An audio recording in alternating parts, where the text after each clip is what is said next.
My name is Jonny Black, and this is my wife, Monique, and we have Chez Noir here in Carmel by the Sea, California.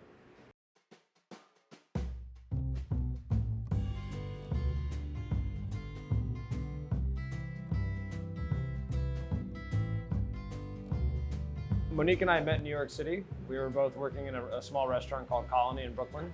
And we decided to start over, move to San Francisco. I switched to the front of house at Quince, and Jonny started as a sous chef there, and that was kind of where we really got to understand the Bay Area and the ingredients.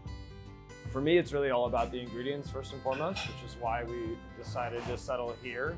I've always cooked French food my whole life, and when I was working with Dominique Crenn, she was from Brittany, and we'd always talk about how much Brittany and Big Sur were very similar.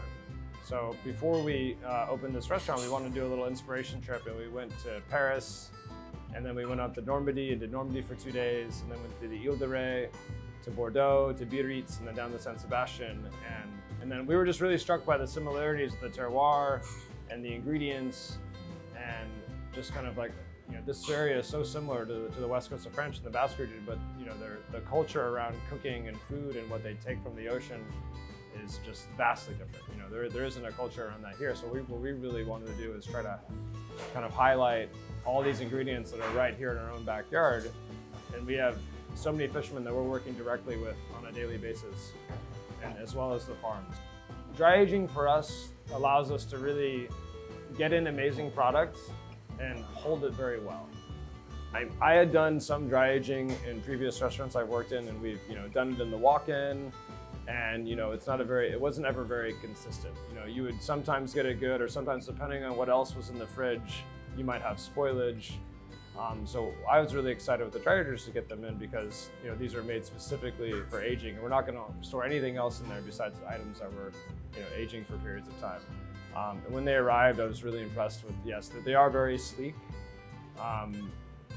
What I love the most is the fact that you have the UV light. It's also killing any bacteria in there, the moisture control. And from what I've noticed thus far is we have zero spoilage with any of the products that go into the dry ager. And we're really able to kind of keep things for much longer. We do all of our birds go in there. So right now we have guinea hen in the dry ager. We also do squab in there, and then we'll also just take we use oxtail for sauce. So we'll get in a batch of oxtail and just keep it in the dry ager, and we'll pull it out as we need it for sauce work. So it typically might stay up there for a week or two. Yeah, and then we also have beef that we're keeping up there. We're getting it in with a little bit of age on it, and we're taking it a little bit further in the dry ager. Yeah, I mean with the birds especially. You really get a development of flavor, and when you're cooking the squab on the grill after it's been dry aged, it just cooks so quickly, and the skin gets really beautifully roasted, and it makes service very efficient. It's a very inconsistent. Yeah. I mean, dry aging for us is really all about preservation and intensity of flavor. The thing is, we're going to dry aging a lot of seafood. Typically, the most that we're going for is maybe 5 or 6 days, but many of the fish only for 3 or 4 days, just to kind of let the proteins relax, let the flavor intensify. It allows us to get a really beautiful sear on items. Also for just doing all the crudos, it just kind of the flavor development over even just a few days is really noticeable. We're able to hang it up. We can pull it down every day. The fish is nice and clean. It has a beautiful, doesn't have any smell to it, so it just looks really pristine, and it makes it really easy for us to work with. And we're able to store it in the dry aging cabinet, and it keeps its shelf life extremely well.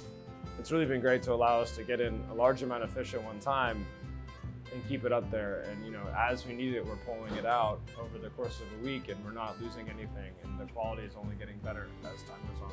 I was like, you eat aged meat, don't you? He's like, well, yes, of course.